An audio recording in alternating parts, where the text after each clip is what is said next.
Hey everybody, how's everybody doing? Happy Saturday. Kurt and I have lovely colds, so Yeah. we'll sound a little bit different today. Angel, though, as well. How are you doing, Angel? I'm great. I'm Good. great. Welcome, everybody. We're glad that germs can't transfer through the screen.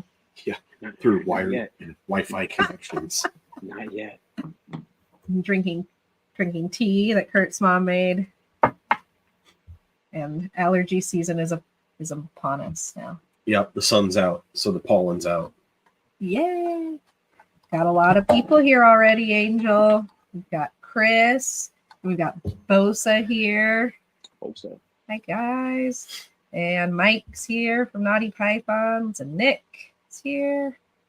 Who else? More Forge is here. And Ro's here. Thanks for being here, Ro. And it's time to talk about Let's genetics. talk some genetics. We got to bring out Ryan. Hi, Welcome everybody. back, Ryan. Thank you. Thanks for inviting me back. It's going to be a good one. Absolutely. Thank you for coming back. We're going to talk about some genetics. We're going to talk about some line breeding and answer questions. Yes. So if you have questions at any time in the chat, feel free to drop them in the chat. I'm going to unleash Angel and Ryan for all the genetics goodness that's about to happen. I've been waiting since the last time we were on here for this day. Now by no means am I a genetics expert. I just like talking trash. So I like that. Yeah, either are we. We just Right now I'm operating at about today I'm at about a 4, but my brain is still a fog. So forgive me as I just sit here and take it all in. Now you have a background in genetics, correct, Ryan? Yes. Yeah. So my background is in like population level genetics. So genetic diversity, gene flow, admixture between populations, things like that. So looking at like my thesis project is on an endangered species of flower. Actually, it's not an animal, but eventually I would like to work on for my PhD work. I'd like to switch over to animals, I think. But yeah, so my background's in like population level genetic stuff, which is different a little bit than like the inheritance that we typically talk about when we're talking about like the ball python breeding and stuff. But it's all applicable, I would say. Lots of the same principles apply. It's just the scale in which you're applying some of the inheritance stuff. okay. But Where should we start, Ryan? Where should we start? Should we start with like some of the basics? Yeah, I think, I think talking about inheritance specific to this species, like oftentimes we're talking about, people are saying codominant, which, is actually incomplete dominant in ball pythons whenever we talk about that. And the reason for the difference in the naming has to do with the way that the phenotype actually expresses itself when you're breeding two animals together. So in a codominant system, which is what people tend to call kind of informally for, seeing the odds, with an incomplete dominant system, you're going to see like a blend of the phenotypes. So if you had a red flower and you bred it to a white flower in an incomplete dominant system, you might see a pink flower. So it has characteristics from both parents. Where in a codominant system, right, if you bred a red flower and a white flower, you would have a red and white flower. And typically when we're breeding those ball python morphs, we're seeing, kind of like a blend of all of the different morphs and the influence that it has. So it's doing that incomplete dominant expression. It's more just like it's just a specific name to differentiate between those two inheritance things. It's kind of splitting hairs, but. So here's like kind of like an open question. When you're looking at incomplete dominant and you're looking at the codominant, when we talk about things like we look at a yellow belly, and then we look at an ivory. Now that's an incomplete dominant of an ivory. But when you add yellow belly to say a specter, and you're getting a super stripe, which is a completely different looking animal, is that more or less what a codominant is, or is that still just incomplete dominant? That's a great question, Angel. So it's more about how you're getting to a great point, which is that categorically, when we're categorizing these things, unless you're actually looking at the molecular inheritance stuff. So like sorry to go off on a tangent. The best example I can think of for co-dominant inheritance is blood type. So like you can have A blood type, you can have B blood type, or you can have A and B, right? You're showing both of those blood proteins at the same exact time in equal proportion, right? You're not having like a blending of those characters. That's something unique, you know? So like, even though with like a super stripe, for example, the inheritance is still going to be categorized as incomplete dominant, even though they're allelic, right? Because you're like, when you have 2 copies of that trait, it's going to act as like the super, you know? So instead of having an ivory, you're just going to make a super stripe because they're located on the same spot. So like when there's 1 copy of the yellow belly gene on 1 chromosome and super stripe on the other, the mixture of those 2 makes something crazy. And why it does that, I don't know. You know, that's understanding the mechanistic stuff underneath. Like, so you have this mutation, what's it actually doing that's making the pattern change? Well, I mean, for some stuff like albino or like ultramel, we're kind of familiar with that, you know, like with the melanin pathway where you have like the T positive where it's making tyrosinase, or the T negative albino where it's not. Like, we're more familiar with those because I think the melanin pathway has been talked about a lot. But for some of these other traits, you know, who knows what they're doing? Like spider, for example, like it changes the pattern, but obviously it's changing something with the neurons too. So there's, you know, like how these things are actually working under the hood. I feel like we don't have that great of an understanding yet. Yeah, it's definitely, it's a lot. There's a lot, you know, and there's a lot of cases and special cases and things like that. And when we look, you know, I look at it again, depending on like which school of thought you're coming from, whether you're coming from co-dominant or incomplete dominant, you know, they are incomplete, you know, technically incomplete dominant that we're primarily working with, but it's interesting. And how, does it become a different category when you're looking at allelic, you know, animals? You know, should allelic animals be in a sort of a different category than an animal that is an incomplete dominant that has a super form? You know, just out of curiosity, because a specter, super specter, you can make a super specter, you know, Yep, absolutely, that has its own super as well. And though that is pretty much, it's very similar to a super stripe, not the same. They look similar. Yeah, yeah, you know. But with that said, you know, there's and then the combination of them being allelic, you know, would that then be something different? I'm just curious. Just like, you know, with the bell, with all the bells, with like, you know, you got you know, with the specials and Mojaves, you can get a super Mojave, you can get a super special. Yeah. You breed them together, you get a crystal, and that animal's very different. You know, it does, again, it sometimes if you notice, they look more like one's super more than the other's super. You know, like I get that with like vanilla creams. Like vanilla creams look more like a super vanilla than a super fire. Yeah, definitely. You know, so that's sort of like that's kind of like it's a weird thing. You know, yeah. So it's like their interactions don't make something completely different. There's still something, at least on one side, that they're still very similar looking to. Yeah, yeah, and I think, like I said, part of it is that we don't understand the mechanism underneath, you know. So like when there's when genes are allelic, basically they reside on the same exact location, like on the chromosome, right? So all of these different morphs that are taking place on this gene, right, however long that gene is, there could be one mutation that just changes one letter, and that'll break a protein or make it less efficient, or, you know, it'll change something physiologically about the animal. So like whatever it is that's tweaked, you know, maybe the protein's bent to the left if it has a yellow belly mutation, but it's bent slightly to the right if you have a specter mutation. You know, it's just slight variations on that gene. So it's still doing something, or it's breaking something, you know, breaking a protein that is necessary for like wild type, what we would think of as being like a wild type morph, right? Like, so yeah, that's a great question. And I think it depends mechanistically, like the nitty gritty of it comes down to the mechanism behind the expression. So like it's technically incomplete dominant because we're not able to I mean, I think, for the most part, people aren't doing like the molecular studies on these guys when we're breeding them, so we're not able to see the actual mechanism that's underlying some of these like color and pattern mutations we're seeing.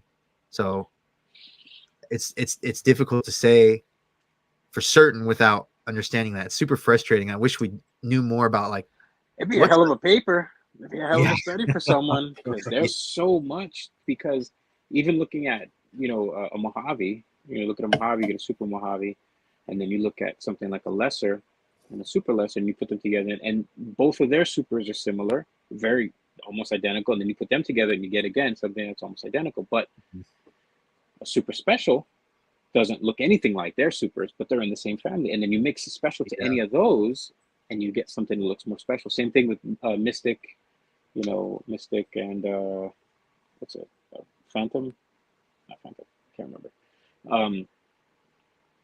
But those things they look very different as their own supers as well, but they're all in the same family. Yeah, it's also interesting when we start making the super forms like a super lesser. It's got weird eyes, so it does it changes the physiological. It changes the physical makeup of the actual what the snake comes out like. Yeah, that's something that I've always been really interested in, is like what is going on that is associating like super black pastel, for example, like you get the duck billing and like the shark mouth and stuff like that. Yeah. Or like the spider, everybody knows about the wobble and the spider and some of the related morphs with that. So yeah, I wish I knew more about like how are the mutations changing the animal, like what's going on in terms of like how those things are related. I don't know. I wish I did. It would help a lot of us too, like maybe I see if we can identify these problems before I don't know. Again, there were times I remember back in the day there were some boa morphs or mutations that they weren't inheritable, but while the female was gestating, because they gestate for 4 to 6 months, depending on the boa species. Yeah. If there are temperature fluctuations, that can cause pattern mutations that are not inheritable. Like from the change in the way that the cells are, like the speed at which the cells are actually migrating. Something like that. This was a long time ago. A friend of mine was looking for these striped tail boas, and he had accidentally made one or two, and he had said, toward the end the temperatures had spiked really, really high, and not all the babies made it, but the a handful that did had these striped markings, and there were a couple boa breeders that had at that time. I'm talking late 90s.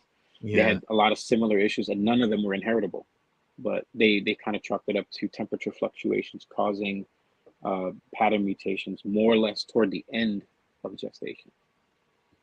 I don't know for sure. I think it's a good point. It brings up like lots of the stuff that's happening is happening in development too. Like it's happening before the animal actually hatches out, and we're able to see this stuff. It's lots of stuff, like lots of the patterns are like different cell migrations, and like the cells are stopping earlier or moving farther or clumping together in different ways. It's crazy. It is. I just had someone recently tell me that they hatched out a pastel vanilla, and it was nice, and that another one died in the egg, and that when they looked at the one in the egg, they're like, oh, it's so much brighter. It had to be this and that. And in my experience, I also understand that toward that end of development, they're really bright before they hatch. As they're getting their colors and patterns, they tend to be much brighter. And I found eggs that were 2 weeks or so from hatching, and they were gorgeous. They were fantastic. They had pattern, but the colors weren't quite solid yet. Like they were very bright, very light colored. Fully formed animal, fully formed, but much smaller. That's interesting. Yes, the other thing I don't know much about is like fetal development in these guys. I'm not sure exactly when like pigment migrates all the way to the surface and sets and stuff like that. I'm not exactly sure how these guys are doing that developmentally, but yeah, I think formalizing some of the research on the species I think would be really helpful for people. I really do. Sorry, heard my dog running around outside. Yep. Ours is behaving. She's asleep. That's one of the best things about this hobby too, is that you can get really deep in this shit. You can get really, really, if you want to know more, you can learn more. And if it's not there, you can start the path to getting there. 'Cause if you 100%. want to know, there's a huge amount of other people that want to know too. Yeah, I wish there was more collaboration in the genetic stuff, because there's some of these breeders that have like thousands of animals, and they're repeating pairings like all the time. And I know that if the data was more readily available, just like not even like specifics, just like how many of these morphs did you get, we could even start mapping out, like in fruit flies, they'll map out chromosomes based on the outcomes of specific pairings, because there's this concept called linkage in genetics, where if two traits are located really close together on a chromosome, it can change the outcome probability that you're seeing with your pairings. And to know that would be incredibly helpful. Like, if I've got I'm just making this up, I don't know if they're linked, but I've got a pastel spot nose, and if I pair a pastel spot nose, my likelihood of getting pastel spot nose increases. Knowing that Right. could be incredibly helpful. And sometimes if they're real close, your odds of inheriting two traits together can be really high.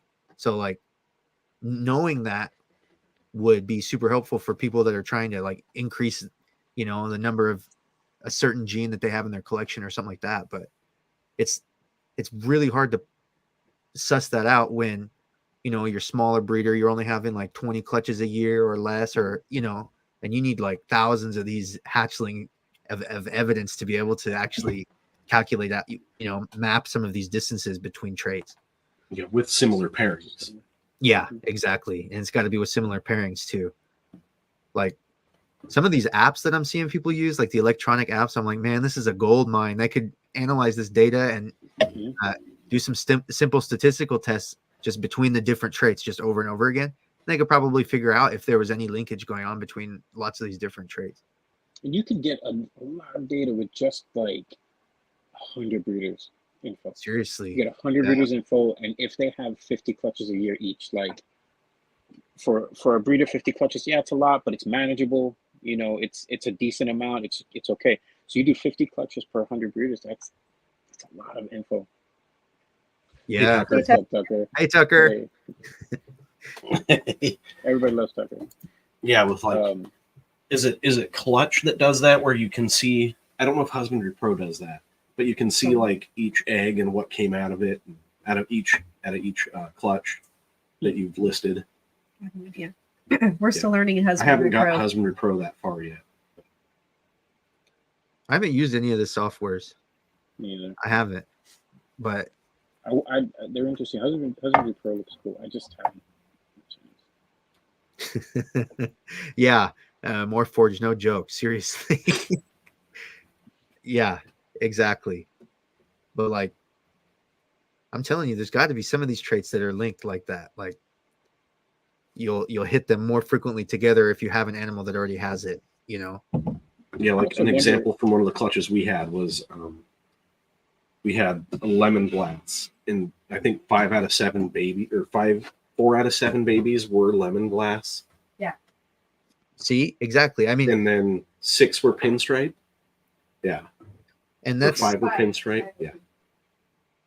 And exactly. And I'm sure it seems, like, oh, that's just the odds, but maybe when you zoom out and you're looking at like the whole population, of like domesticated ball pythons, maybe there's a pattern there, and knowing that some of them, it's going to be a loose linkage. Like they're going to be pretty far apart. It's going to function normally, like normal, how we would expect the outcome to be. But some of those have got to be close, because lots of these traits like seem to be influencing similar things, right? So lots of times like genes will be associated with each other for like a specific function. Lots of times they'll be close to each other. So like, I would not be surprised if some of these mutations have linkage, and it would be really cool to find that out. Mm-hmm. It's really cool because, again, if you're calculating all this data and everybody's sharing, we can get some of these like our homemade hypothesis, like some answers, because I know people that breed pieds, and they'll breed, head to head, het pied, and they're like, almost every baby's het pied. Yeah. They get. I've been breeding het pieds, combos, and such for years, and I swear, almost every baby that is a possible het turns out to be a het. There might be a couple that don't. It's weird, but it's almost like the pied gene is so. And I know it's just simple recessives, but it's almost like that het will just carry on, throughout almost all of the babies, no matter what. I get a lot of them that are. I'm like they're possible hets, and then people a couple years later, wherever it is, they're like, nope, that one turned out to be a definite het. Yeah. I stand. So is that kind of, is there a reasonable explanation for why certain recessives, when the animals are het, throw out different like markings, like visual markers? Yeah. Well, in my opinion, and right, this is where there's a little bit of subjectivity. So like with a marker, in my opinion, if an animal is showing a consistent marker, and us as experts that have been doing it for a long time can pick out, like, I think we mentioned the last time I was on, like the tracks with the pied, or just kind of het clowns being generally brighter. I would say it's like there's some recessive aspects. You're not going to see like a full pied, but those markers are like, they kind of take away the true like recessive, right? Because if it was a real recessive, we shouldn't see any difference at all. Shouldn't see anything, right? Yeah, but the fact that we're seeing like slight variation, like, yes, it behaves, to see a real pied, it behaves in like a recessive manner. You need two copies of the trait, one from mom and one from dad, to make a real pied. But you shouldn't, like, those markers show some like pied effect, I would say, right? Because if you have those tracks, the melanin's not migrating all the way down like it should normally. So like you're seeing a little bit of pied. And some incomplete dominance will have, you like, let's look at a cinnamon. A cinnamon het pied has huge markers on it. Yeah. Huge markers, like just big saddle looking things in the back. Yeah. Like that. Just like This that. is our het pied. Isn't she cool? She is. You say het pied and you say markers, and then I'm like, we were just looking at her this morning. Looks like an Look at that. I know it, doesn't it? Yeah. Like another great example would be like what I'm not sure if you have to have cinnamon or black pastel, but when you throw that into a champagne and it changes it to look like het pied with the melanin transfer and stuff like that. Yeah, I've seen some of those. Yeah, where the champagne especially seems to be really reactive for like that, leaving the white spots. Champagne almost looks pied in itself sometimes, just yeah, without any pied. Like it's just weird. But like here's an example. This is a vanilla. Is a vanilla. We're gonna make you big. We're make you big, Angel. Hold on. So this is a vanilla het pied. Gorgeous. 100% het pied. Mom was a pied. Okay, dad was a het pied. No markers. Yeah, he has no markers. He has no manners either, but he has no markers. Okay, you could say that's like a marker because vanillas have this boxy pattern to the back, and so on. But there's really, you could say that little line over here. I don't know. But if I didn't know this was a het pied, I wouldn't be like, oh, that's a het pied. Look at those markers. But this is 100% het pied. So it's so strange. And part of it, I think. Oh, hold on. I'm going to read this question from Mike. Try to design a genetic combo to try to make what that look like. So you mean like you've got in your mind, like, I think I'm trying to understand Mike's question. So I think you're saying like you've got in your mind, like, I want to make this, and you go through and actually do the Punnett squares to figure out your odds of making it. Mike, is that what you're talking about? Because I've definitely done that. Yeah. A great A great online tool if you don't want to do Punnett squares is I think Morph Market has like a morph calculator. Yeah. Oh yes. Yeah, you can go in and you can, yeah. So Mike said, yeah. Okay, so if you go to the morph calculator on there and you enter in like the two snakes, you can actually, it'll give you the statistical odds without having to actually figure it out, which is really cool. Sometimes I think about like the crazy stuff. You know, people are like, oh, you know, you think about like this. We already have a solid white ball, right? You can make that a few different ways. You know, we can solid black, whatever. And then you start thinking of colors. A bunch of years ago, somebody came out with like the blood ball, and it was fake. I don't know if you guys remember that. Yeah. It was like this cherry red looking animal, and it was painted. It was a painted albino, painted with like Kool-Aid or some shit, like or food coloring. And this person got people for hundreds of thousands of dollars for hets that never proved out.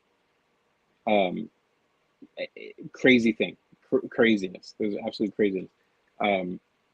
And since then, it's like, you know, if you think about how do you make a red ball, then like, you know, if you're gonna make a red ball, how would you make it?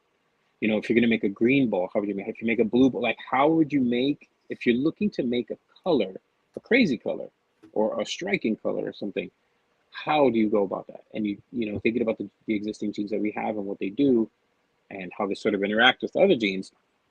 If you really wanted to go down that road, how would you get there? How many combinations would it take for you to get a solid red, a solid green, solid like, and then which way are you going to go with that? You know, so like that's something that I've thought of, that I think about sometimes.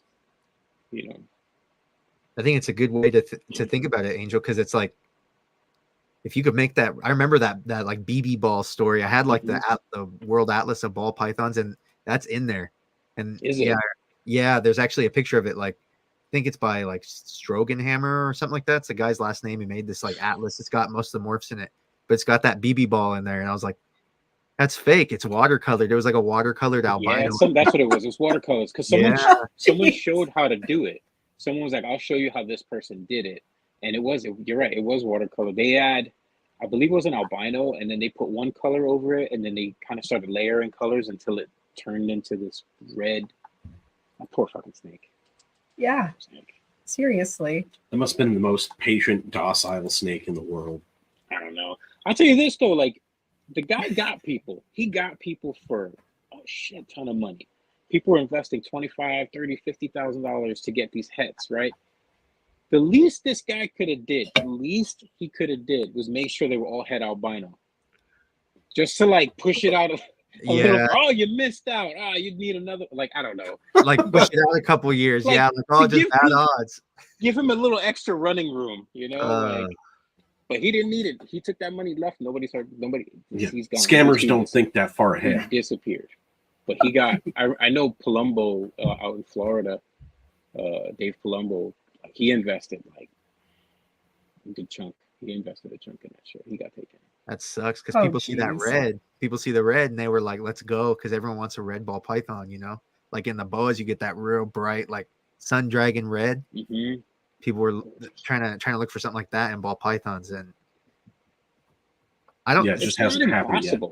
It's not impossible. If you see Justin's recent video, like that snake is fucking incredible. Yeah, you know, yeah, it's super not red, bright, but it is orange, bright. You know, and you can take from that and say, well, if you got here, how do I get here? And you know, you really just got to think and take the steps, and then that in turn goes into the thing that we like to talk about, which is line breeding. Exactly. We love line breeding. Right. And I think that's a part of that getting that color. Because if you look at the leopard geckos, look at the black knights. Black knights that's all line bred. Yeah, that 100%. whole thing is line bred. You're not going to get a black knight to a normal and get black knights. It's not going to happen. Yeah. Probably the most successful person that does line breeding, in my opinion, would be Ozzy Boyd's. Like when you look at his Orange Dream stuff, it's like it just exponentially is better than a regular Orange Dream. See, some of the HIOD, I wonder, like when they actually go in and are looking at the genetics, you know, like testing like HIOD versus, I have an HIOD in my collection, and I'm curious, like if somebody has an HIOD and you bred it to a normal, I doubt anybody's doing that, but if you did, are you going to see 50% HIOD and normal, or are you going to see, a split between OD and HIOD? Because I've always thought, like, is that a line bred trait, or is that a trait that just has like another? Right, and I've been on different? that same You know? train as you. It's like, is it the same? They're saying it's different, but So apparently RGI is going to be working on that soon. I just watched their most recent. Is it RGI? They do Yeah, podcast. rare genetics, and yeah. and they were talking about in the last one. They said that they're going to do some different types of panels, and full panels are going to add more, and so on and so forth. But apparently that they've been asked a lot about Orange Dream, High Orange Dream, like different things, and they've got a lot of samples from, I believe, Chris Hernan, who has those amazing High Orange Dreams, and someone else. There's another person that they have a bunch of samples from that particular line, and he may have some from Ozzy as well. But I can imagine the amount of Orange Dream samples that they have too. But I would guess that they tested for Orange Dream. I mean, it's so common now; it's got to be on the list too. Not that you would need it. I mean, most likely you're going to tell an Orange Dream from a normal or anything else. But sometimes it's hidden in stuff you might not see it in a multi-gene animal. Like in our Sunset, she's supposed to be Orange Dream. You can't see it. You could see it when she was a baby, but now that she's almost adult size, she's Het Sunset. You're right, but yeah, she's it the kind of washes out as Sunset tends to do. Mm-hmm. I'm interested to see if it's something different, or if it's because it came from Ozzy. It popped up in his collection. I don't know if it is a different variant of OD or not. See, I think Billy's got a great point here in the chat. Like, could you line breed? I think what he's talking about is exactly the sort of thing that we need to do more in the ball python hobby. Like, if you hatch an animal out and you really like its look, it's got a really crazy pattern, or maybe it's a little extra clean, like, run with that animal, like that's how we differentiate from each other. Is yeah. But even in a line bred traded animal, that's still something that is possible. Because you can have a really dark. Again, if you take a black knight and breed it to a normal, the babies are dark. They're not black knights, but they're really dark. Again, that would be line breeding back and forth again. But if you were to take this line bred animal that you've line bred, let's say you've done this for 15 years and you've got these amazing animals, and you breed it into your stock, the babies are going to look nice.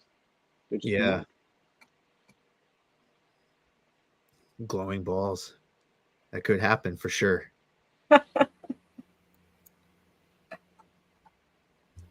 There's supposed to be laws in place for vertebrates, animals with spines specifically, that are supposed to protect them from specific types of genetic modification, is my understanding. But exactly how that falls out in terms of which taxa are protected from manipulation and stuff, I am not sure. Because I know we got the GFPs as far as the axolotls. Yep. When my wife used to work at Columbia University, they had mice that had GFP, and they would some would glow green, some would glow red. So it's interesting. Oh wow, that's crazy. You could see pattern in some white snakes if you throw a black light on them. That's interesting. I wonder why. Like, I wonder in the wild, like, reflecting the ultraviolet, is that providing a benefit, or is it just a random fluke? It may just be a fluke because it's in our collection and we cultivated it. Yeah. We brought it out where they were like, no, we don't want this shit. We're trying to hide at night. Yeah, exactly. That's like, oh, what are you doing to me? Because like I know that a lot of people that breed leopards into things like even like some leopard ivories, you can't see, the leopard pattern. But if you put a black light, you can see it. I have a leopard ivory. He's from a distance you can't tell, but if you get closer, you can tell by his dorsal pattern. You can see the wacky little, leopard stuff. Mm-hmm. But he, I'm sure if I threw a black light on him, he'd probably show me something. And he's definitely a leopard because he's giving me leopard babies. Yeah, leopard's cool. Leopard's a cool gene. Leopard's great. They say there's a super leopard. I've seen what people have claimed to be super leopards, and I I believe it. Like they're so bold, but I don't know if it's a super leopard or if we're looking at just because you had two leopards and that just kind of makes a nicer line bred leopard. Yeah, yeah. I've never, I don't know. I've seen animals that people have claimed are super leopards, but it's always not like a combo. So it's like, well, is it, there's so much else going on when you have a complex combo like associated genes and line breeding and all kinds of other stuff that go into it. So it's hard for me to say when I've seen like super leopard animals. Oh, Lord Forge is on fire tonight. On fire. They're hilarious. Don't see yourself out. It's fantastic. Disco Inferno, yeah. Actual morph too, isn't it? Isn't it a fire? It disco, is. It is. Disco It's fire Inferno? disco, yeah. Oh man. But I'm curious about that. If this super leopard that people are looking at, is it actually a super leopard or is it just a line bred leopard? Because both parents are leopard and it just produced this nicer looking leopard. I've thought the same thing exactly, because if you have a super leopard, if it's truly dominant, right? It's been classified as dominant for a really long time. When people talk about leopard, they have typically said dominant.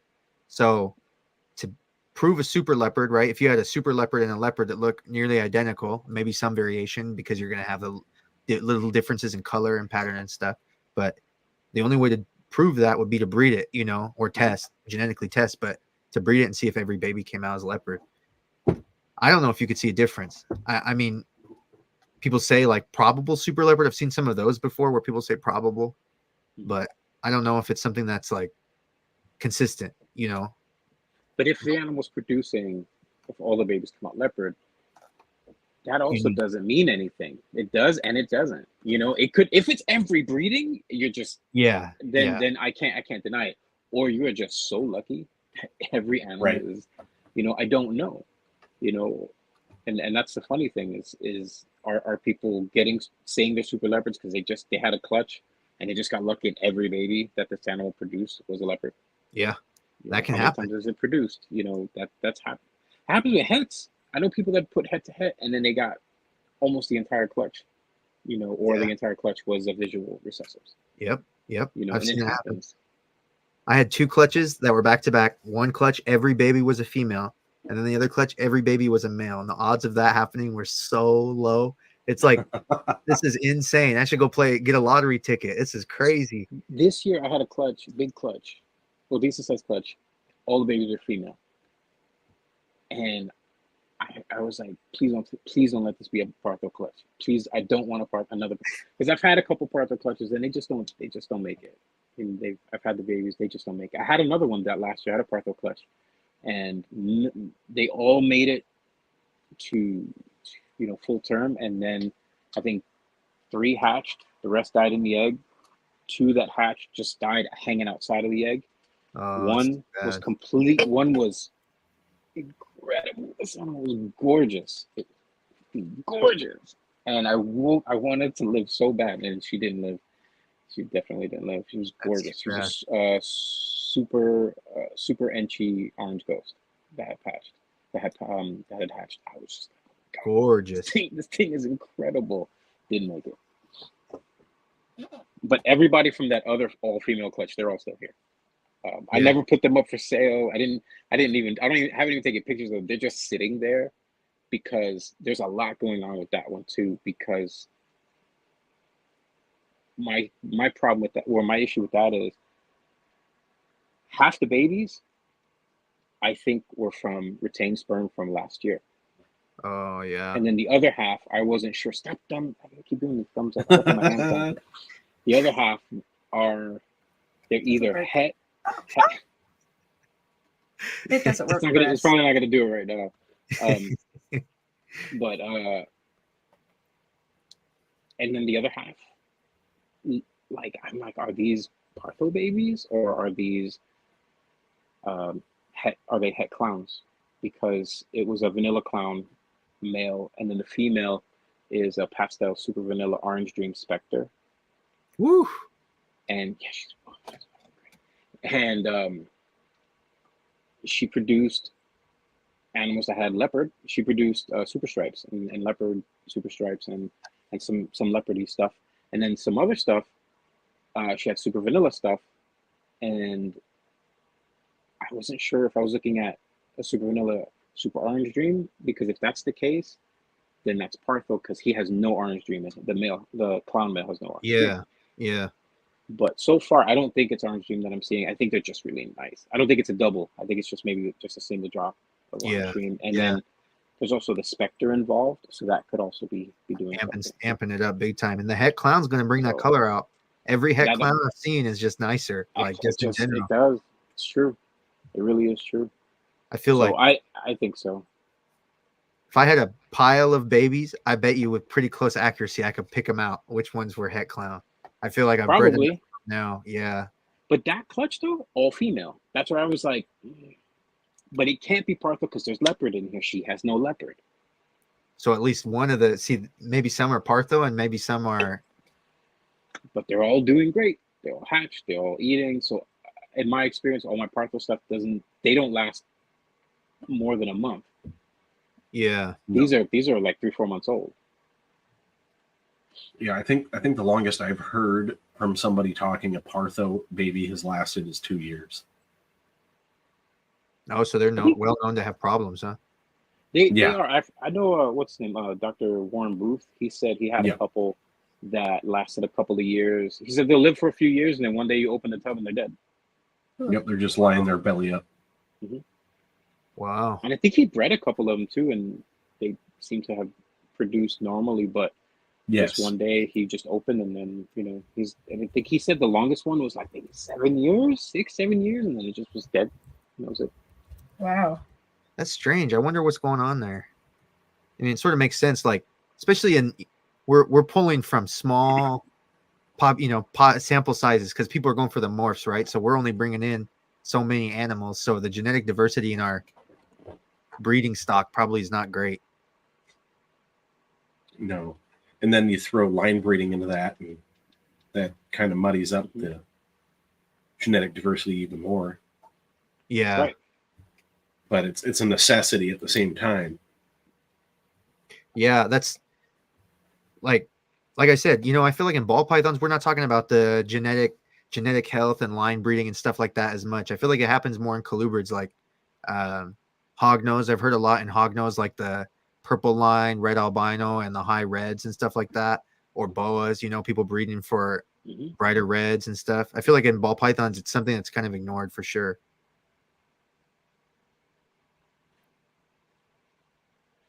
Nice. Yeah, you can pick them out.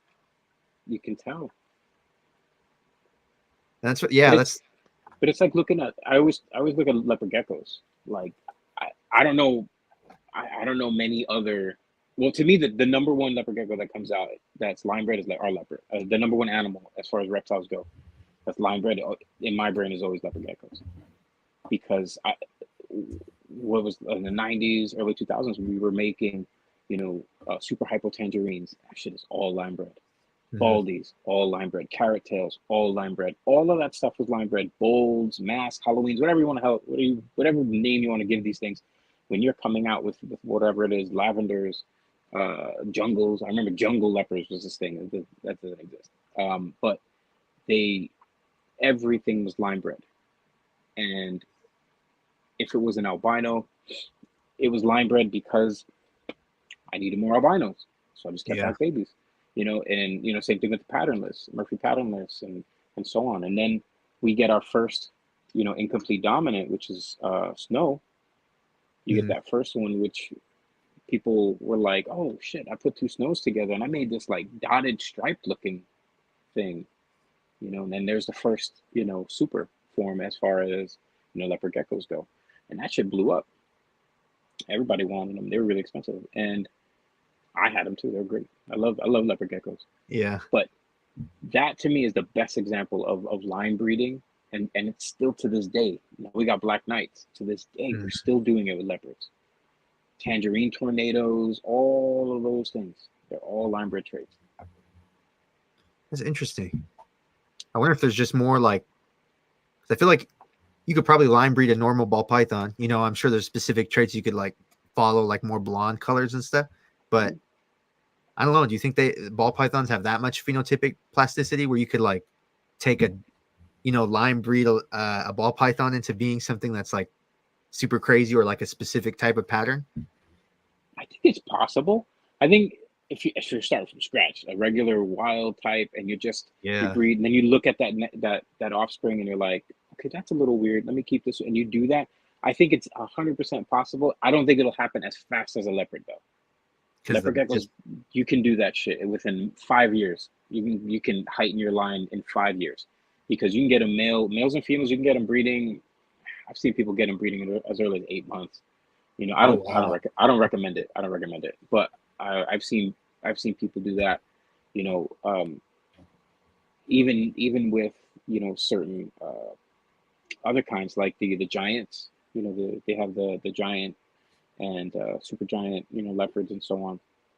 And that's technically supposed to be incomplete dominant as well, because you get the super giants that are bigger, and you get the super giants from breeding a giant to a giant. And I don't know. Again, I don't know how popular that is now. I don't know much. I haven't been in leopard gecko circles in a while, but that's where I got a lot of my first, kind of genetic lesson. Like was leopards. When I used to work with leopards a long time ago, I had balls, I had corns, all that stuff. But there was just so much more you could do with leopards because you could do it faster. You got your results a lot sooner. Yeah, that's the ball pythons are kind of slow reproducing animals, one clutch a year compared to some of the other like lizards and stuff like that. Like beardies can have like, 150 babies a year, stuff like that, where the balls, it's like you get 8 eggs or 6 eggs. That's it. So it takes a while. The cool thing though about, I know that's the thing with balls, and then you got to wait a year. You get 6 eggs, and you got to wait a year. With leopards, you can breed this female to this male, get a couple clutches, because you only need to breed them once, and you'll get 2 or 3 clutches from that one male. You don't have to keep throwing them in every time she drops eggs. After that, third clutch of eggs that she drops, you can put another male in with her and start producing something else. So within a year, that female could breed with 2, maybe 3 different males and produce 3 different types of clutches. Yeah. All with that one female. So when you have leopards, it's not a bad idea to have a bunch of males. You don't need 1 male and 20 females. You can have a bunch of males and just kind of mix and match all you want. And that's okay. With balls, you can't do that because you get 1 clutch a year, maybe 1 clutch a year, maybe 1 every 2 years, depending on that female. Jamie, to answer your question, sorry, Angel, No, go. Go ahead. I don't think there is any other traits in ball pythons that I'm aware of that are like, real major things that are dependent on sex. I think banana's kind of the one example that everybody knows about. There could be one out there, but yeah, banana's the one I know of for a fact that there's the XY chromosome thing. And then at one point there was a crossing over event between the Y chromosome and the X chromosome. That's how we got female bananas down the road. Really interesting. Occasionally that's a whole other thing. Bananas are crazy. Yeah. What a cool genetic story in ball pythons. I think that's showing like trait migration across the chromosomes in real time. That happened during like the ball python hobby, where people started to make those female bananas once in a blue moon, just from a rare crossover event between the X and the Y chromosome, which is not supposed to happen, but it still does. Crazy. There's a lot of shit that's not supposed to happen. Yeah, all these crazy things. Yeah, definitely. That's one of the best parts about working with living things. Nothing ever, the rules are not always real tight. There's lots of there's some looseness there. Things don't always go as they're supposed to. We all know that. Yeah. Every year, like, yeah. No, damn it, I got all males. That's fine. We all know that with the rats and the mice too. Yeah. We have all sorts of weird stuff that pop up that doesn't seem like it should be there, but it is. I still have hairless. I haven't had a hairless in months. There's a good sense. I got 2 hairless now. Again, they just popped up again. Yeah. I thought they were completely out of my collection. I have 2 hairless sitting in the bin right now. The like recessive hairless, like the true hairless. Mm-hmm. 2 Yeah. hairless. I've had that since day one, and they nurse. They produce milk. They're not Rexes. Yeah, a lot of people are like, oh, how do you know that's not possible. The recessive hairless rats don't produce, lactate. I'm like, tell that to, don't tell them, because they do it. I had them for years, and I just keep them because they kept popping up in my collection. Then over time, it just kind of went out. That's a good question.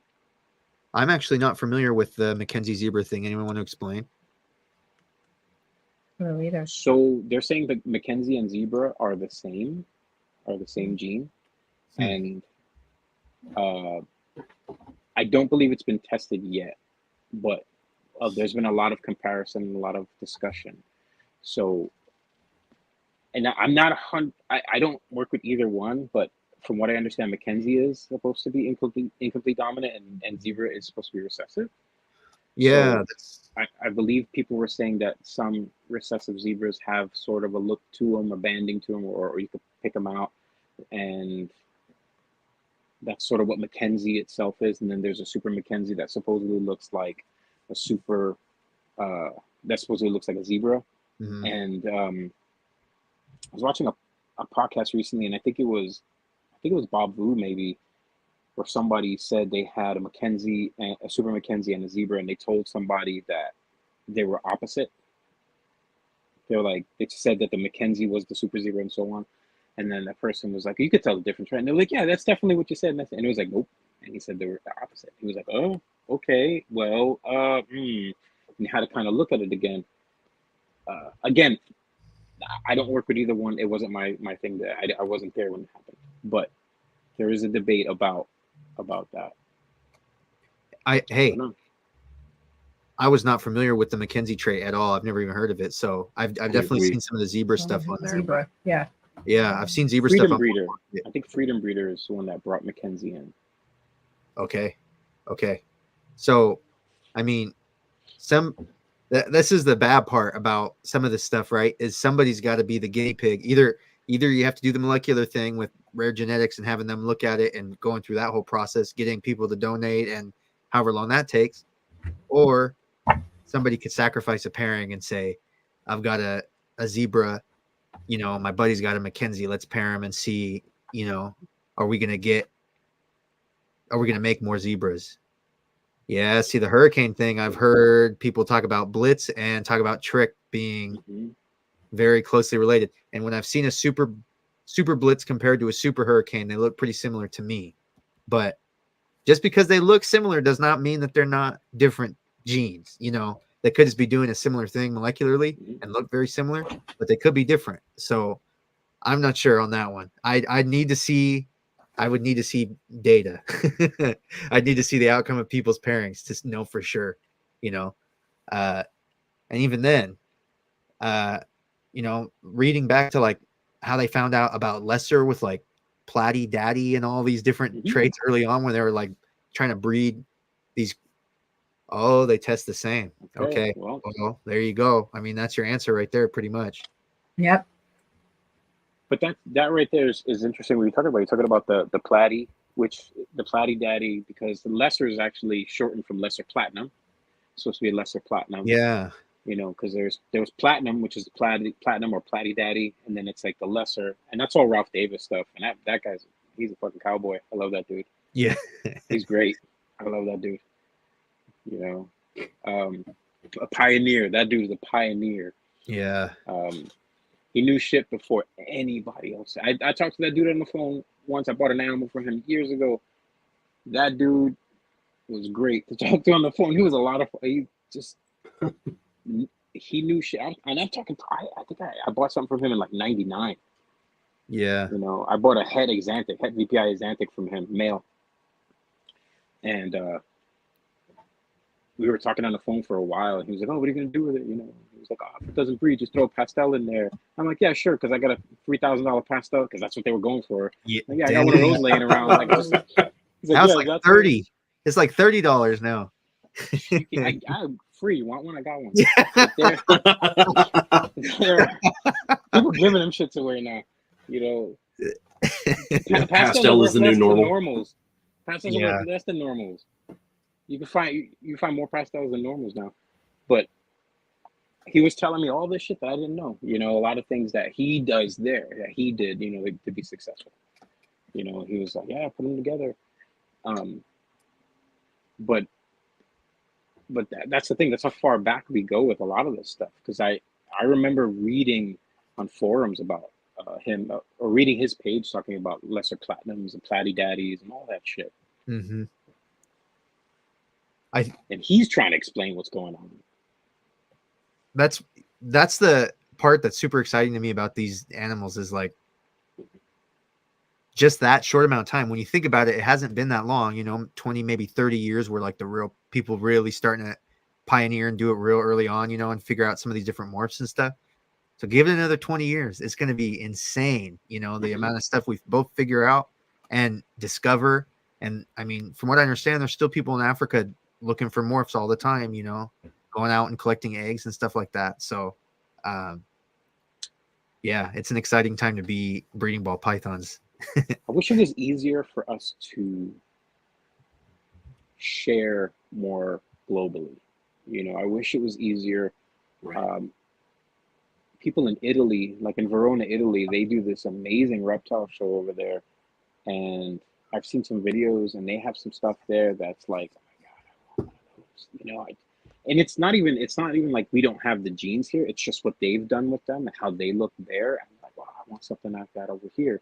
You know, that's really cool. You know, like we have we have a couple genes here that they have there that are questionably the same. You know, people aren't really sure if they're the same or not. You know, I don't know. Yeah, it's a nightmare to ship internationally like that. Mm-hmm. The way it was explained to me is that it ships through one person. So like your international, if you were to go from like Italy to UK or something like that, somebody would have to get your animal, drive it to the facility. It would sit there until they had enough animals to ship out to wherever, and that could be, you know, 4 weeks to a year. Mm-hmm. And then who knows how that animal's being taken care of, and so on and so forth. And along the way, where is it sitting in what quarantine? Right. Where, like, there's a lot. And I think they do a lot of it through the big shows. Mm-hmm. Where they drive them like 14 hours to the person that's going to ship them internationally, drop them off. So that poor animal has just been beaten up by then. But obviously, I've never tried 3 days of travel for that animal, minimally. Yeah. Poor thing. Yeah. That's what I'm saying. I wish it was easier because, like, we have what is it? Monsoon. You know, we have this monsoon. Yeah. And overseas they have moray. You know, a lot of people say they're the same. Like, are they the same? I don't know. They look the same. You know, with Europe being so much closer to Africa, I wonder if they've got like, are they being exposed to genes first? You know, I don't know. I don't know anything about the European scene. My mom's got a bearded dragon. My mom breeds beardies, and she's got a bearded dragon from Germany. It's like a real high red with big giant blue bars. She's gorgeous. But that's the only reptile I've seen personally that's like a European import, you know. It's definitely different. You know, they definitely have something. Even the way they do their shows over there are different. You know, a lot of that stuff. You know, I believe the Verona show in Italy, like you're not even allowed to take pictures. You walk around, no video. Yeah, they're like no pictures, no video. They do like a best in show, like they have like they handle like ribbons and shit, like and stuff. Oh, like put your a dog show or which I've been saying for years. I think we should do it. I think it's awesome. That would be so cool. You could put your animals, like, you know how we have the auctions there. You know, we could have animals there. I mean, there is a little like fear of like some parasite contamination because I'm really scared about like, oh, let me go put my animal over there and we'll leave it there all day next to a bunch of other random animals. I don't know, like, there's that, you know, but maybe you could have it at your booth. this is my display animal. You know, you Yeah. can vote on it. I think that would be fun. That would be super. That's a great idea. It really is. And I think I think, yeah. What was that? it adds some legitimacy, because so many people have like the dog show, the Westminster dog show, and the different cat shows and stuff. Like us having that would help legitimize things a little bit. I think You heard it here first. You heard it here first. We should do this. I'm not claiming ideas, but I'm just saying you heard it here first. So anybody around here wants to do that, we could do that. That would be fun. You can have it just at your table, you know, and you can have a list at the front. These are the animals. These are the booths that they're at. Go vote. I don't know. I wouldn't charge people to vote, but you know, just go vote, and then at the end, you know, hey, we take a picture. It goes on a website somewhere. Who cares? Like, somebody gets a ribbon. You know, your best in show. That's a fantastic idea, actually, because then it's pulling. You know, people are walking around to do the voting. You know, they're going to each booth and visiting the different vendors and stuff like that. We could even vote on who's going to be the people who vote, or like choose like who the panel of voter people are going to be. You know. You know, among the local breeders or however you want to do, we can have a guest voter from people, you know, like the patrons, and just be like, hey, every show we're gonna have a guest voter. We're gonna do a drawing. I don't know. We can make it a lot of fun. Somebody's gonna make money. It's not me, but I think it's gonna be great. It might be you. You could do never it. Me. I'm horrible business person. I give a lot of shit away because it's fun. I just love this shit, but. I would love that. I would love to give someone the blue ribbon. Like, oh, your shit is awesome. Yay. Like, I think that would be a fun thing for shows, especially for us vendors who are slowly withering away behind those booths as we try to stand up straight because we're tired, you know. Or day one, you're doing great. And day two, you have a migraine. 3D print a blue ribbon, Angel, and then we'll cover your booth and you can walk around. I can hand out the blue ribbon. A bunch of stuff. It doesn't mean that I don't have one made already, but that's I make little trophies. But the thing about it is, I think little things like that would make shows better, not just for the people coming through the door, but for us, you know, the vendors. It would make the community better. Until then, you could just make them, and you could randomly hand them out to certain people, and we could just pretend we won some prestigious award. Do that. The Angel Carro's best selection. Be like, you've got to go see Angel to hear about this, and then Angel, you'd send him on a goose chase to Ryan and be like, now you got to go over to Salish. We could do a reverse one. We could Start with the ribbons, then send everybody around. We could have a total like, what do you call it? A scavenger hunt. You know, you got to go around and collect all the, I don't know what, the breeders and the stickers and put them together. You know, things like that would be a lot of fun, especially for kids. You know, especially for kids, they got their parents are dragging them through this thing. Like, here, have another lollipop. Here's another slap bracelet. You know, like I need to go look at these chondros. The balloon. But we always see the poor kid with the balloon that then deflates in front of our booth. Like, it's always so sad. It's just dragging it behind him to the next one. It's just like, I know, so sad. Got his hand in one pocket because he can't. Every time he has his hand, he touches something. He's like, put it in your pocket. Yep. But locked down by the dad.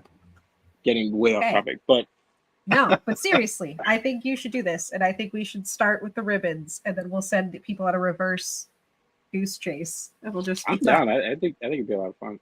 I think it'd be a lot of fun. I'd make it educational in some way. Though. It'd be fun.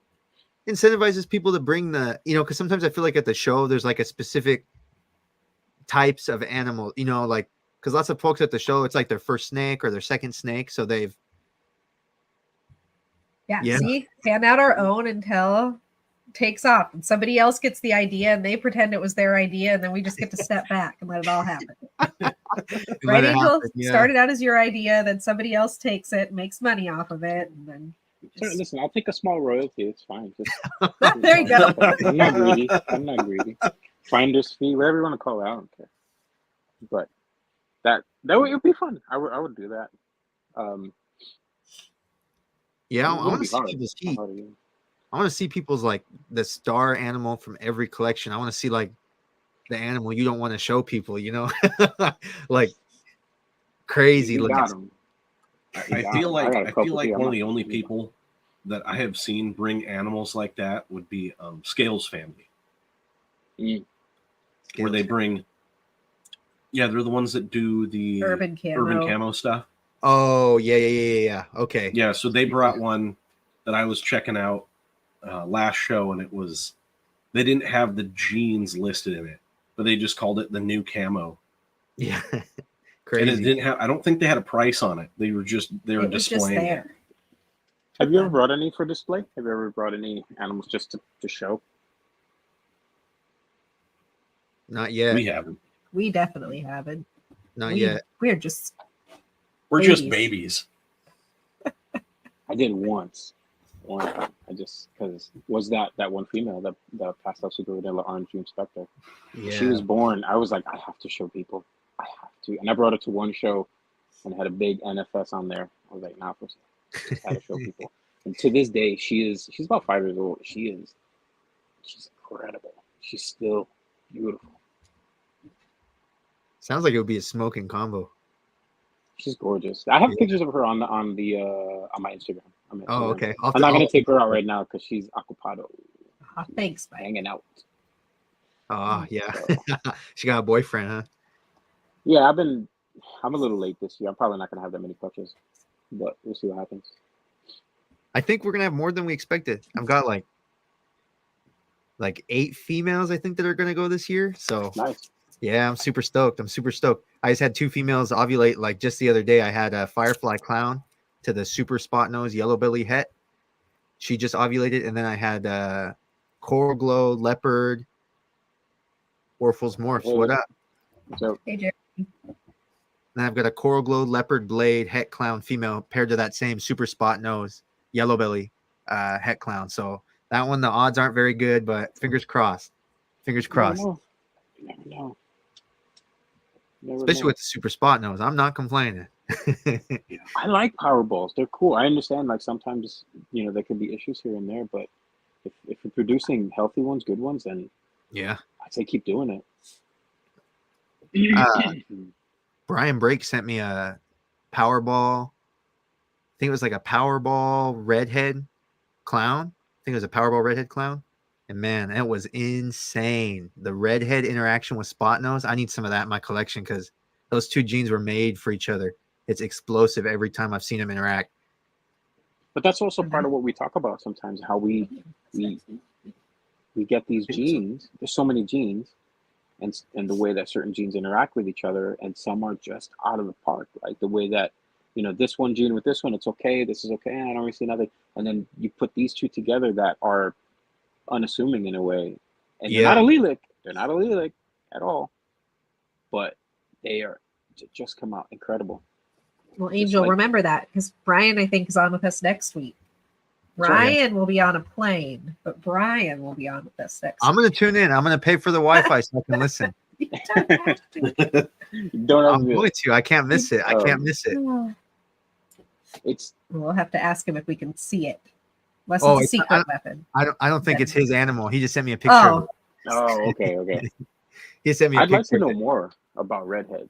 I don't know enough about it. I've only seen more interactions with what it does. I've seen there's that video that Justin posted. I've seen a few people post animals here and there. I think I've seen a couple Aussie animals that he's posted that had redhead in it. Maybe who else has got some? I think Rice Reptiles. The folks that have like a partnership with Canova. I think they've posted some redhead stuff too. There's a few people working with it. Because I wonder too, we look at this gene redhead, and immediately I'm just thinking about head stuff. Is there, does it do anything else? Is it a lightning gene? Does it change pattern? I don't know anything about it because, again, I think about blackhead, and immediately your eyes think about that darkness of the hip, but the body's dark too. It's a darkening animal. These certain names, I think, could kind of deter people in a certain way and not even think about adding something because they think, it's just something with the head. I'm not gonna, they don't even bother looking into it because there's so many to choose from. We can be kind of aloof about what we pick. Definitely. Hey, Craig. I think one of the downsides too, is that there's kind of this inherent marketing to every trait. Hey. Because look at Scaleless head. I think Scaleless head doesn't get used because of the scaleless, they produce scaleless animals. But scaleless heads are fucking cool. Like they're really cool. They're really pretty animals. Yeah, they have a lot of pattern difference. They do not look They're like bright. normal for sure. They're very bright. And I think it was like a fire. Yeah, I think it was a fire scaleless head. It's awesome. It's really pretty. It's a really pretty animal. Do any of you guys have any experience with a scaleless animal, or anybody in the chat either? Like dealing with that? I've heard they had like special care requirements and stuff like that, but I have no experience with that firsthand. Yeah, I think Karen I've said heard- she had some, but hers never. She said never had a clean shed. She always had to de-shed them.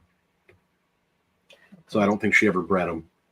Yeah, I've heard people like having to use like Vaseline and stuff to help like lubricate the skin to get it off.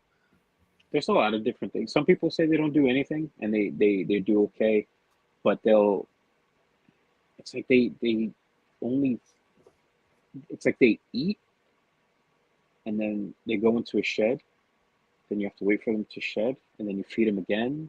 So they're very slow growing. Oh, like so burning half the calories off every time they eat, huh?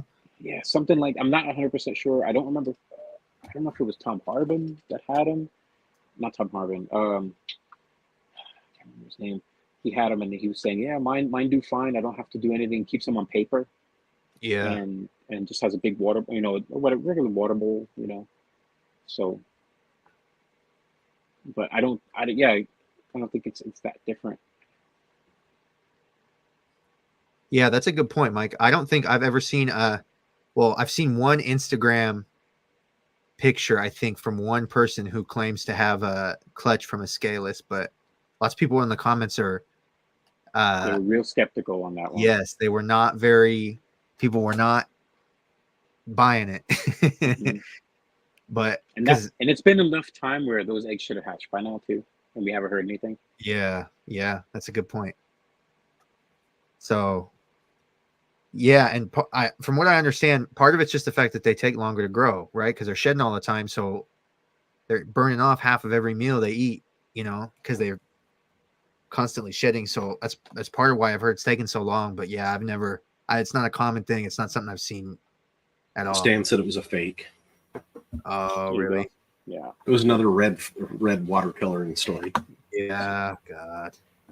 I mean, again, but because of how we're so set on like, oh, I have this co-dominant animal, incomplete dominant animal. We got these supers, and now we're looking at scaleless head. People stay away from them because they don't want to make full scaleless animals. Mm-hmm. But if you're not putting two together, you're not going to make scaleless. Yeah.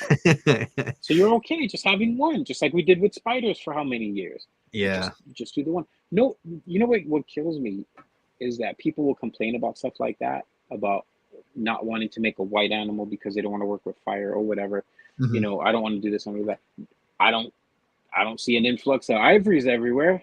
Yellow bellies in every single combination out there, but I don't see this mountain wave of ivories hitting the market. So right, if we're not getting inundated with ivories, we're not going to get we're not going to get overwhelmed with scaleless snakes. We've been pretty good about not making a shit ton of ivories or a shit ton of super fires or however you want to go down whichever road. Black pastel, are we making tons of super black pastels? No, we're not. We're not making a ton of super. Thank you, I appreciate that. Not going to make a bunch of super black pastels. We're not doing that. You make them because super black pastels are made because people want to make them. They're gorgeous. They're trying to make them. It sucks that they have the problems. They're gorgeous. It does suck, but I think that's also a part of the reason why some people want to make them. They want to try to make them without that problem, or find a way, because it's such a cool animal. There has to be a way. Yeah, absolutely. There has to be a way. Where with spiders, you're never gonna hit. You're not gonna. That was a dead end. Your super spider was just that pearl, whatever it was. Yeah. That was always gonna happen. There was nothing you could do about that.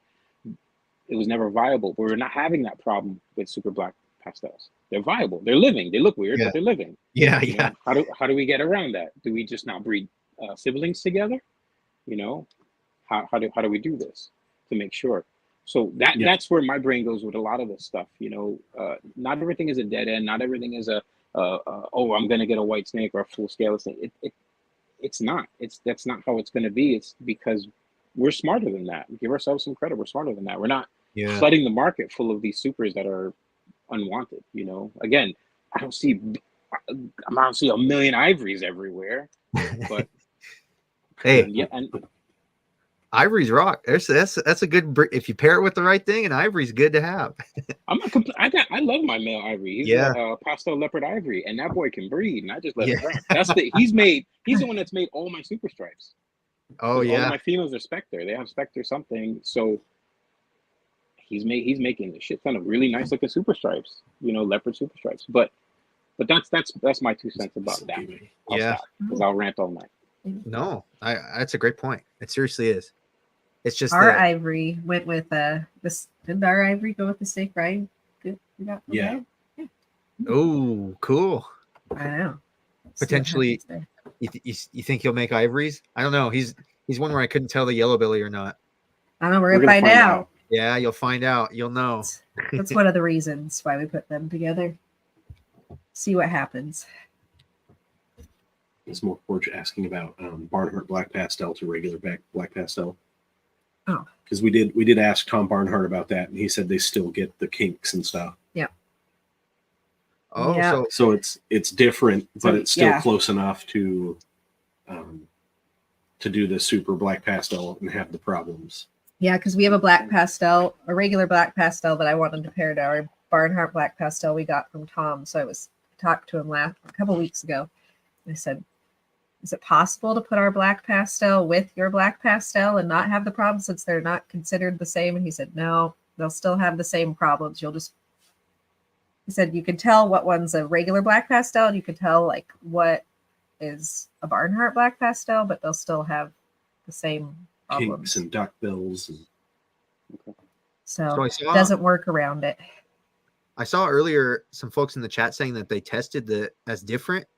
Yep. Yes. When they test as different and you pair a Barnhart Black Pastel and a Black Pastel together, so they're still on the same allele, right? It's just it's kind of like, I don't know, spider and spot nose, like where it's a different gene, but it's like the same loci, the same location, right? Right. I would guess, that would be how I would interpret it as well. Okay. But yeah, you're closer to the expert than I am. Yeah.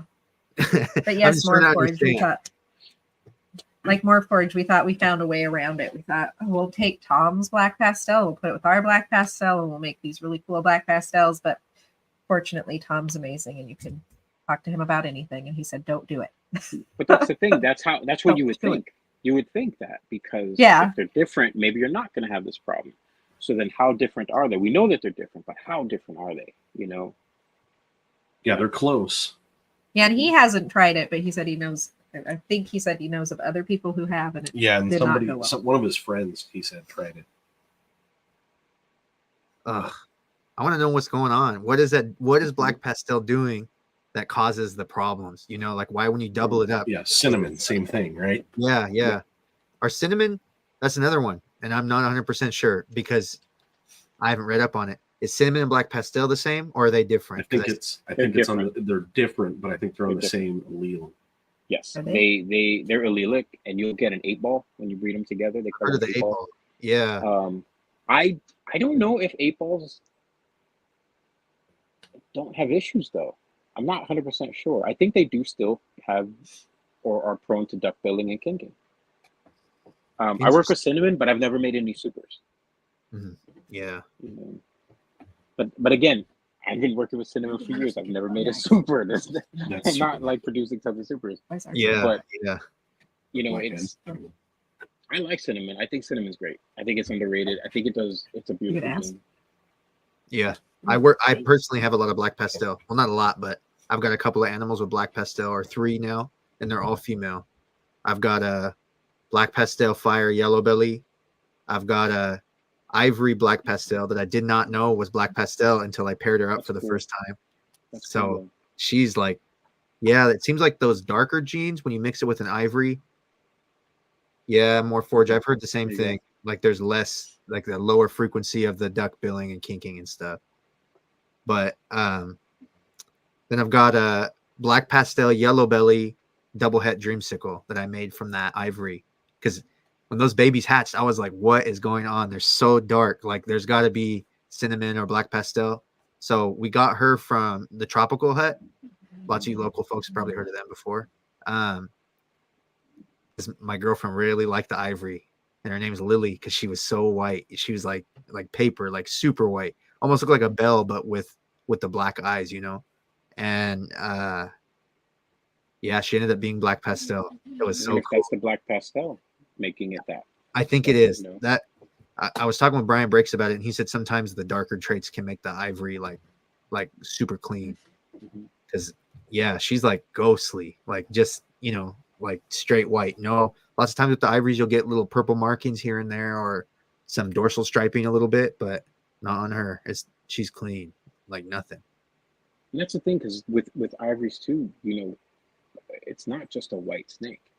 And I always felt like, okay, we got the bells. Bells are great. I think bells are gorgeous.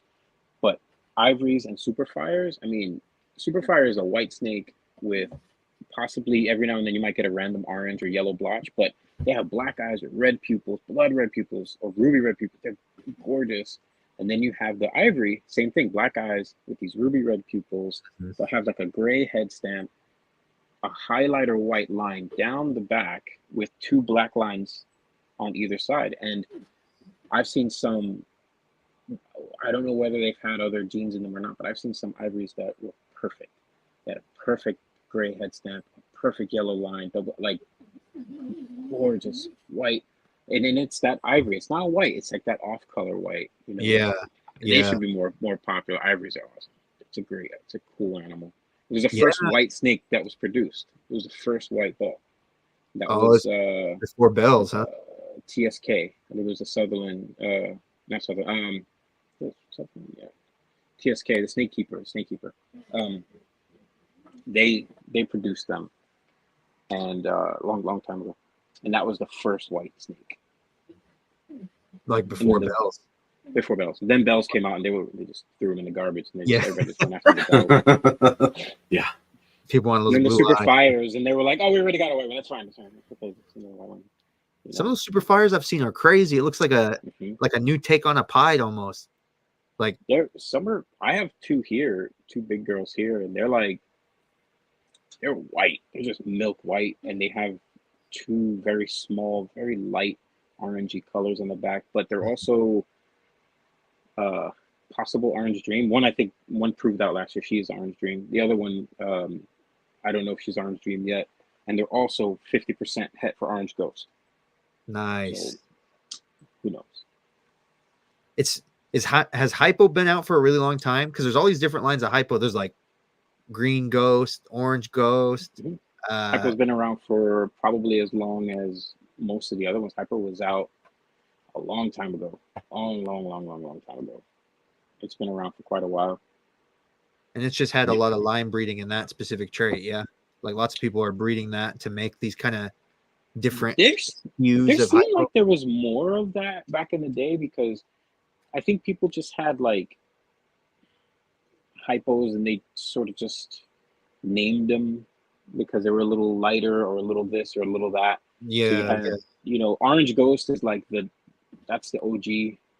Yeah. Because it's always been around. Orange ghost, hypo, whatever you want to call it, orange ghost. And then it got to a point where people were really cultivating the orange ghost. I have orange ghost. So that's what I've been working with. And I've got most of my stuff from East Coast. I brought it out here with me when I moved out here. And it's orange ghost for sure, orange. Because around back in the day too, we had, there was yellow ghost, green ghost, orange ghost, but the other 2 just kind of faded away. You might find a green ghost here and there, but orange ghost has been around forever, and there's a reason for it. And at one point we had butterscotch orange ghosts, which were supposedly even more orange, and they had more of an orangey head. And I haven't seen a butterscotch in a long time, but there were people line breeding and cultivating the orange ghost. And then I feel like a bunch of new genes hit the market, and then maybe got sidetracked. But I have some orange ghosts here that are really nice, and you could say they've been line bred. I've had the same male since 2012. Same male. He's still here. This old Krusty. He's still here. He's still putting it. He's still putting in the work because it turns out he's het for genetic stripe. I've had him all these years. Never knew he was a het genetic stripe.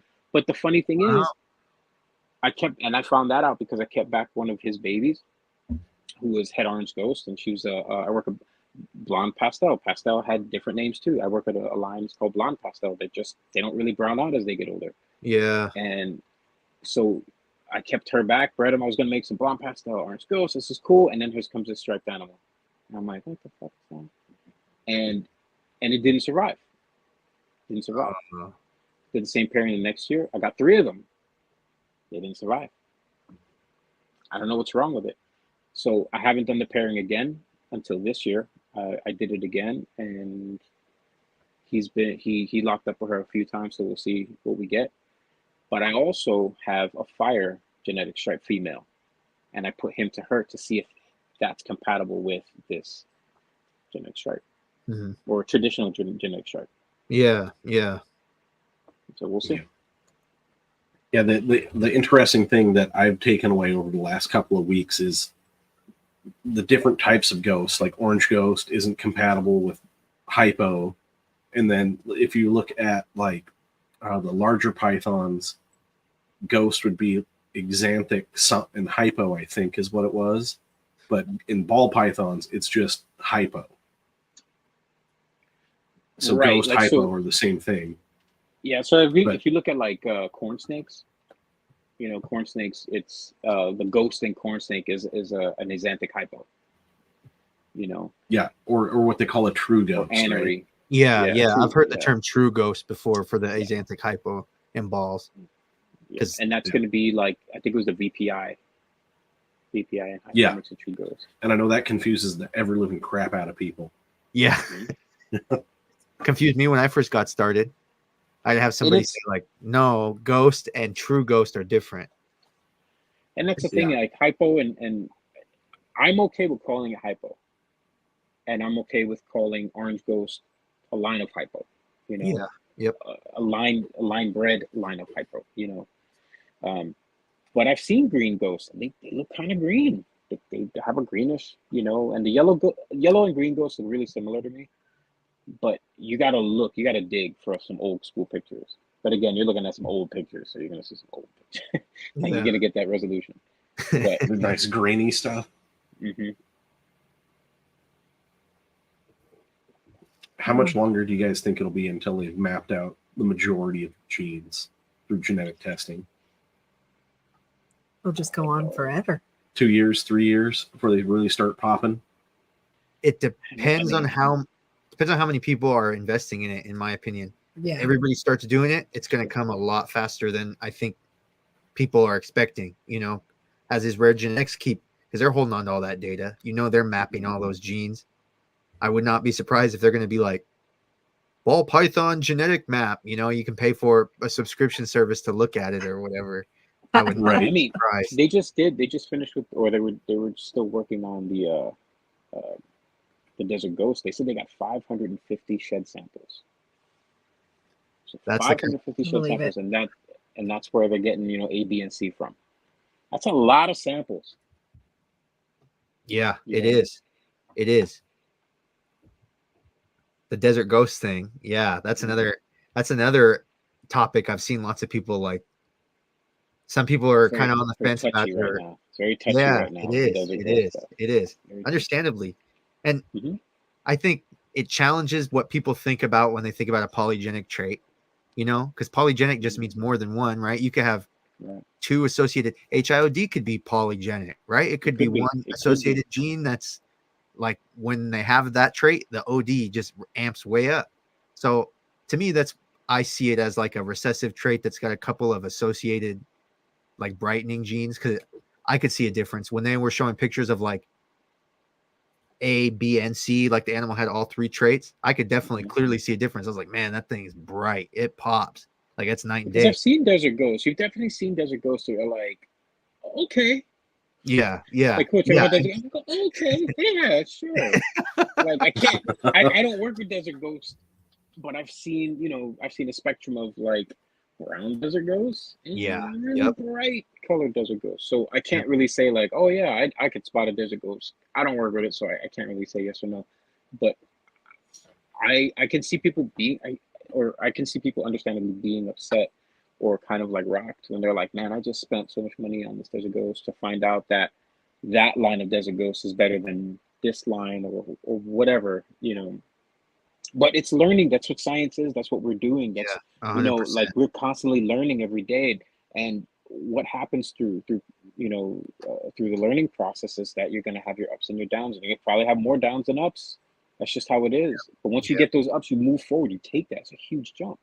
Yeah. But you gotta go through all that bullshit first. And I think that's what Desert Ghost is going through the bullshit right now. That's just it. Yeah. Until we lock it down.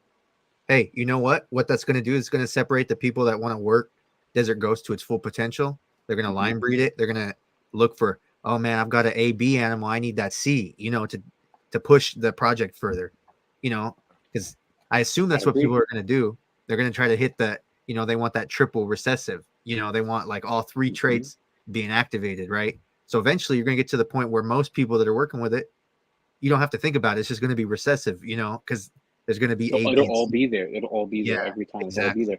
And I wonder if we did that with hypo in a way. I'm not saying hypo has the same three stack genes, but I think because you have yellow, green, whatever you want to go through oranges, I think part of that came from, well, yellows and greens don't sell that well.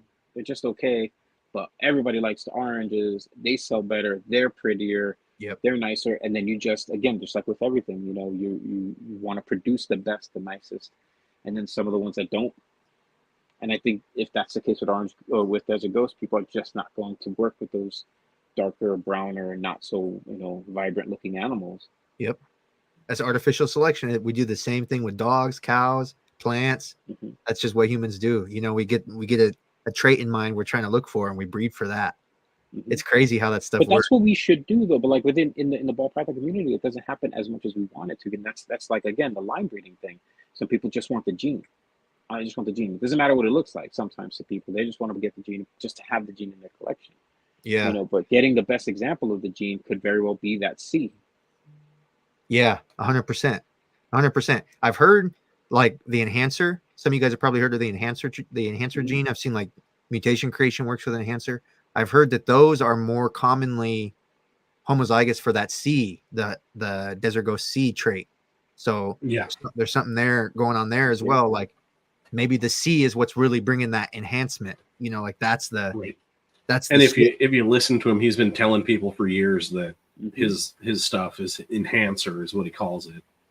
And he says he could look at far. them, the difference, and tell you the difference. And you could be like, oh no, you can't. But if you have so many at your disposal, you can. If you're looking at this shit every day, you can. Yeah. Yeah. He repeatedly says you get all three of them up there, and he'll pick out the enhancer every single time because it'll be that much brighter when they're all sat right next to each other. It's probably the C. That's probably I wouldn't be surprised. Yeah. More Forge. We'll switch topics if you guys are okay with it just for a second. Oh, go ahead. Yeah, go for it. I'm really passionate about conservation stuff. So I want to use genetic information to inform like conservation management decisions. So for example, I'm just using this as an example, but let's say like tigers, right? Everyone knows tigers are endangered. They're having issues. So what I would like to do is look at like genetic diversity and the amount of like interbreeding between different areas of tigers and say, okay, we know how bad the situation is. We know that like there's no connections between these populations of tigers. So how do we, you know, like with that information, then managers, hopefully, if the government cares enough, can act on that and say, okay, like we're going to build, like for those of us who live in Washington, right? You drive over the I-90 pass, over the I-90 corridor, you see the wildlife bridge, right? That's like, that has to do with like that gene flow thing. So all those populations of elk that were separated by I-90 now have a way to like interbreed and mix up those genes. And the reason that's important is because genetic diversity, all the differences that exist in an organism makes the differences in their physical attributes. So like if a disease breaks out, maybe one or a couple of those elk have a resistance mutation just by random chance, and that'll keep them going, you know, or humans move into an area and a specific trait is really good for helping them hide or stay off the road, or, you know, whatever it is.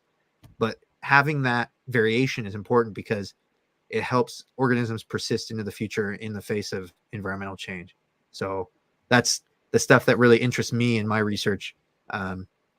Applying some of these genetic things we're talking about to the conservation of not just endangered organisms, but just, you know, wildlife and natural areas in general. That's kind of my cool. interest. Yeah. That's cool. That is cool. Well, we've been on here an hour and a half. It's been wonderful. Should we say farewell? Do you want to keep going? My nose is right. We could just keep going for another hour and a half. I don't know. Yeah, I know, right? Bash Oh. coder. There we go. Yes, this did come up earlier, Bash Coder, but I don't know for sure because there's certain legal organizations that protect vertebrates. And, you know, Angel mentioned it earlier, like axolotls, those are vertebrates for sure. They have a spine, they have a backbone, and you can get GFP axolotls. But I think the axolotls came from like a lab. I think they existed specifically to, like, they were doing some kind of genetic test or testing the expression of GFP or something like that. And that's how those came to be. And then there's like those glowfish too. So obviously, I was gonna say it was Yeah. it was in the lab because they did it with the glowfish. Yep. So how those ended up being, I mean, I'm assuming they showed a study like, look, it doesn't impact their health. Like, they're totally healthy. There's nothing wrong with them. And that's how they're like legally allowed to sell those. But yeah, I think it depends on its impact on the animal. It would be my guess, and how those like legal organization things handle that. Thanks, All the Morforge. bureaucracy. Yeah, exactly. Who's in charge of the levers at the time that issue comes up? You know, that'll probably be what decides if But I it's mean, legal. think about it. Think how awesome that would, like, GFP. If we can have that, and then you go to the club and you're just like the fucking king. You know, you need no glow sticks. It's you. You are the glow stick. You know. You'd be wearing the snake though, not like out there twirling them I mean, around. I'm saying me, like I would take. Yeah, the his GFP. fingers would literally glow. I would Oh, be- on you! It would just yeah, be me. you. I would just be me. I would get the Angel. Oh. that. I can think about it this way: you can go to the bathroom at night, never have to turn the light on. Oh my gosh. Yeah, but you'd have a hard time sleeping. Yeah. It's Throw true. off all your circadian rhythms. Oh good lord. You close your eyes and see the glow from behind your eyelids. Yeah. That's torture. Just go There's visit torture right Chernobyl for there. a while.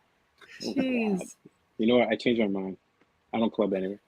And I can't imagine the cost of doing something like that would be beneficial to anybody. It'd be astronomical. Hey, gene editing on while we're alive is coming soon. Just wait. It's going to be a thing in the near future. Yeah. It will. It seriously will. I think there's resistance to it because of the inequities that genetic modification brings. People can afford that work, you know, would be better, you know, they could select genes. Superhuman, if you will. Yeah, exactly. That was from a film back in the day called Gattaca. If you're ever curious, watch this film Gattaca. It's about like people getting gene manipulation in their children before they're born to get rid of any problems. But some people have like not every kid has it. Like, I don't know, I can't remember, but it was something similar to that. People were starting to genetically modify their children. I remember that. Yeah, all Scary. the futuristic ideas that we thought would never come to fruition are now upon us. Lots of them are here. AI, Terminators come in, genetic I didn't want Yeah. to say it. I babies. didn't want to say it. They're everywhere. God. Shit, I don't even have an Alexa in the house. No, she's not allowed in this house. She just Yeah, keeps don't going. say that too loud. You're going to be triggering people's stuff. Yeah. Ours will start talking in the kitchen. Sorry. Oh, no, It's it's okay. fine. It always makes me laugh. You don't even think about it. You just say it. Yeah. It's weird. And pretty soon you sound like the crazy person in the kitchen going, I wasn't talking to you. Stop it. Oh, wait.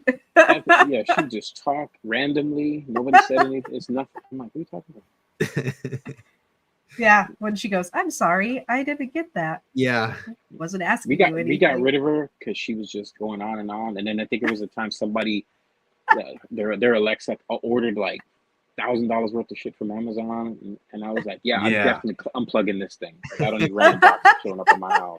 Yeah, somebody's children were playing a YouTube video and ordered tens of thousands of dollars worth of stuff. Oh God, no. Yeah, So thanks. yeah. All I use it for is playing music. Yep. It's really nice. And setting a timer. Yeah, Setting a that's true. timer. Help the snakes that need help shedding sometimes. Yeah, that's our de-shed timer. Cooking timers too. Yeah. You didn't even put your thumb up. I didn't even do. I See? know where it's coming from. Now the universe is coming after you, Angel. I see they're I gotta stop. I gotta go. You guys don't see me next week. You know what happened. So, You've been taken. And you're being genetically modified to see you glow. Yeah. yeah. Well, that's different. You've spoken it into the universe. Oh, well, this was a lot of fun. It's been great. Sorry. Yeah. That's great. Sorry if I've been a bump on the log here. Yeah, that's My all right. sniffly nose. We've got the cold that never ends. Will go away eventually. Feel better, you two. Oh. We will. Seriously, It's just a seriously. cold and allergies. Yeah, it's now allergy together. season, so it'll phase into that rapidly. Yeah, but it'll be okay. You might just hear us sounding like this for the next Yeah, month. I'm allergic to cedar pollen, and our place is surrounded with cedar Surrounded by trees. cedar trees. Like when they start dropping pollen, everything will be green. Yeah. For Including about 2 or you. 3 weeks. Yep. Including you. Yes, Yeah. good point. But he won't glow. That's just the. Oh, well, unfortunate that's part. okay. That's okay. You'll be able to sleep. Then. That's all right. Thanks, Yeah. Mike. He won't be able to see Thank better. you, Mike. That's very Yeah. nice of you. We'll put that up there. They are amazing. Oh, They thank are you. awesome. So are you, Mike. Thank you. He is. Mike is Does it awesome. work? Yeah. Yeah, there we go. Oh wait, is that because you I guys don't- have the same phone and we are Yeah, on I our don't think we computer? can do that. Yeah, probably. I'm on my iPad. Probably. Oh yeah, I'm on a MacBook, so that's probably why. There you go. Yeah, and nothing will happen over here. See, Mhm. I'll just be sitting here. We got the windows. Good old Windows. Oh, I know who that person is. I think it's my mom. Oh, Aw, hey. that's awful nice. She breeds beardies, Salish dragons. Check her out. Yes, she Absolutely. does. I met your mom. She's wonderful. I love dragons. Thanks, Nikki. She's You're sweet. welcome. She's great. Yeah, most moms aren't down with the breeding reptiles, but she loves bearded dragons, so she's doing it. That's awesome. Perfect. That's good. We'll have that big blue and red one going. Yeah, you should see some Or of is the it colors. red and blue? Yeah, they're actually blue. Like there's blue bars on them. Some of the colors that she's made are just stunning. Really bright orange and red. I'm looking forward to this year. The clutches she's going to make are going to be crazy.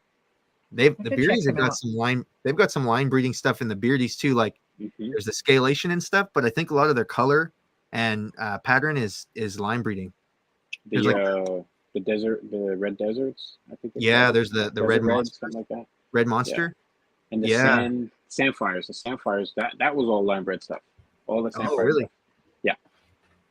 You know what I hear, Ryan? I hear you saying that you and your mom maybe need to come on here sometime. Uh-oh. Ooh, Uh-oh. that would be cool. Yeah, my mom's the beardy expert. She knows what's going on. So That would be cool because I know nothing about beardies besides how amazing they are. And a gal that works down the hall for me has one in her room, and I think it's amazing.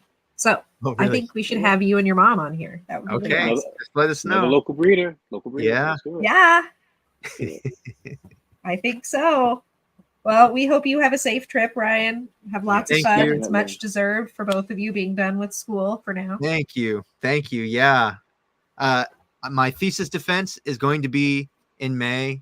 I will let you all know if anyone wants to come. It's public. So please come on and Okay. learn about buttercup genetics. Hey, I still think that's awesome. Hey, yeah, maybe you'll learn something. You'll learn something about a native species to Washington. Absolutely. Cool. I already did learn something because I think you said that buttercup was different than the buttercup we have over here, right? It is. The one Yeah, that we see? see on the west side is invasive from Europe, actually. Yeah, see? Yeah. See, I my know wife that. might want to go to that. Trust me, believe me, she might want to. 'Cause I Yeah. told you know my wife's a scientist, so she. Yeah, please. I would love that. That'd be great. I get lots of good questions that way. Some familiar faces too in the crowd. Yeah, it's nice to have some support. Exactly. Yeah. Folks I can look Even at. though you can't have a cheering section. That wouldn't be good. You have signs. Yeah. Oh, Ryan. Buttercup, buttercup. Let me stop. I can do this shit all night. So Okay, could bye. we. Oh my gosh. Later, everybody. Thank you for everything. You Have a guys good have a night. good rest of your weekend Thanks and a for stopping safe by. trip. All right, bye. Bye.